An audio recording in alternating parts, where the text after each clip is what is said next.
Cette semaine, on complète notre thématique Ren avec le coffret édition limitée du sabre de Ren, tel qu'on a pu le voir dans les comics The Rise of Kylo Ren. Mon nom est Dominique alias Lord Doom et vous regardez Star Wars Artifacts.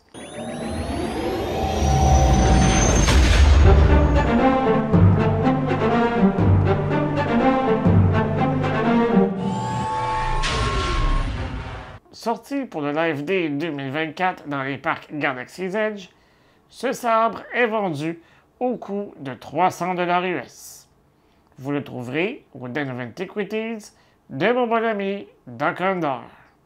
Il est aussi dispo sur le site du Disney Store jusqu'à épuisement des stocks. Ce coffret est une édition limitée à 5000 exemplaires. Prêt? C'est parti pour la revue. Le coffret reprend le design de ceux de Stellan Gios et de Ki-Adi-Mundi. Il mesure 39,5 cm de large, 30,25 cm de haut et a 12 cm de profondeur. Et franchement, il en dépose. C'est d'ailleurs son esthétique qui m'a fait craquer. Noir, gris et rouge, un combo parfait pour un look côté obscur menaçant. Sur les panneaux amovibles, on retrouve le logo de Ren au centre. En Uramesh, il est inscrit The Knights of Ren en haut et Legacy Lightsaber en bas. Sur les côtés, des accents rouges apportent une petite touche bien badass. Les peintures grises et rouges sont vieillies et rayées, comme si le coffret avait déjà pas mal voyagé. Sur le dessus, on retrouve en Uramesh l'inscription de Ren Legacy Lightsaber et en dessous The Knights of Ren. Pour l'ouvrir, il faut déverrouiller les deux loquets centraux et là, première surprise, le comic book The Rise of Kylo Ren avec une couverture exclusive pour les heureux propriétaires du coffret. Sous le comic book, on découvre le certificat d'authenticité. Petite nouveauté, il est parfaitement traduit en français au verso. Il mentionne le Ren Legacy Lightsaber Hilt et l'inscription Uramesh signifie Limited Edition.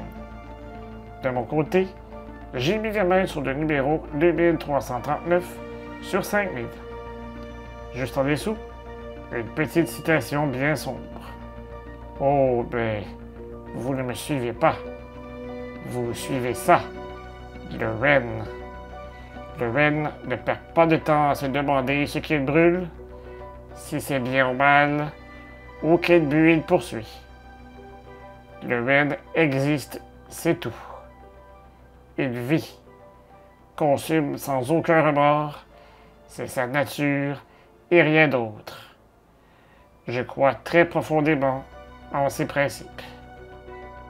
Avant de regarder le sabre de plus près, n'oubliez pas de vous abonner à la chaîne, de cliquer sur la petite cloche afin de recevoir des notifications et de liker la vidéo afin de nous aider à poursuivre notre travail. Vous pouvez également nous suivre sur les principaux médias sociaux à SW Artifacts. De retour à la revue. Pour accéder au sabre, il faut retirer la mousse protectrice. Et là, on a un bel objet bourré de détails qui transpire le côté obscur. Métal brossé foncé, quelques accents dorés bas, il est aussi élégant qu'intimidant. L'émetteur est ornementé de petits cubes dorés avec des anneaux argentés pour le relief. De chaque côté, 4 petits rectangles dorés ajoutent une touche de sophistication. La poignée, elle, est ultra sobre. Un sabre tube métallique avec un petit bouton d'activation. Rien d'extravagant, mais ça reste efficace. C'est au niveau du pommeau que ça devient intéressant. On y retrouve 2 anneaux en métal brossé, le premier plus large que le second.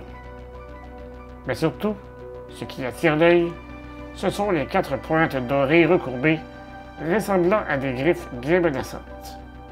Aucun doute, ce sabre appartient un disciple du côté obscur. Il faut dévisser l'extrémité du pommeau pour accéder au compartiment des piles. Il requiert 3 piles triple A. C'est également grâce aux perforations situées sur cette portion que le son du sabre peut s'échapper. Une fois la lame rouge activée, on peut constater que Disney a réussi une fois de plus à créer des sons et des effets uniques propres à ce sabre. Même s'il y a certaines similitudes, les sons et les effets sont bien différents du sabre de Kylo Ren.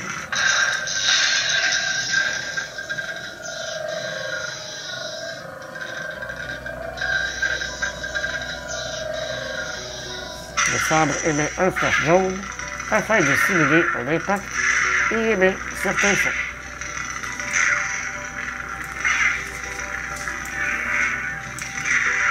Tout comme pour le casque de Ren que je vous ai présenté la semaine dernière, ce coffret ne s'adresse pas à tout le monde. Mais les collectionneurs comme moi vont l'adorer, surtout pour son magnifique boîtier. Si vous hésitez, sachez qu'une version moins chère, dans la traditionnelle boîte grise, sortira le 4 mai 2025. Et vous, que pensez-vous de ce coffret? En vaut-il la peine?